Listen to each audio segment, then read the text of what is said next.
லியா லட்சுமியோட வழக்கறிஞர் சொல்லியிருக்காருங்க, நாளைக்கு ரிட் மனு போடுறதுக்கு சென்னை ஹைகோர்ட் வர மாதிரி இருக்காங்க. அது மட்டும் இல்லாம பென் டிரைவ்ல சிசிடிவி பதிவு முழுமையா காப்பி பண்ணி தாங்கன்னு சொன்னதுக்கு அவங்க மறுப்பு தெரிவிச்சிருக்காங்க.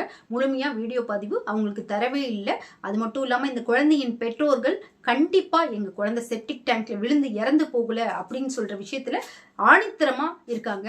வக்கீலும் அதை தாங்க சொல்றாரு. அது அந்த ஹாஸ்பிட்டலுக்கு போயிட்டு பிணவரையில் இந்த குழந்தைய பார்க்கும் பொழுது அந்த குழந்தையோட ஹேர் எல்லாம் அவ்வளவு ஃப்ரெஷ்ஷா இருக்குதுங்களாம். யூனிஃபார்ம் எல்லாம் எந்த ஒரு அழுக்கும் படியில. காவல்துறை காமிச்ச அந்த ஷூ போட்டோல மட்டும் ஒரு ஷூ சேத்துல விழுந்த மாதிரி இருந்திருக்கு, ஒரு ஷூ ஃபுல் அண்ட் ஃபுல் ஒயிட்டா இருந்திருக்கு. அந்த டிரைவர் சொல்றது பாத்தீங்கன்னா ஷூ ஒயிட் கலர் ஷூ தெரிஞ்சது, நாங்க எடுத்தோம்னு சொன்னதா இந்த பெற்றோர் சொல்றாங்க.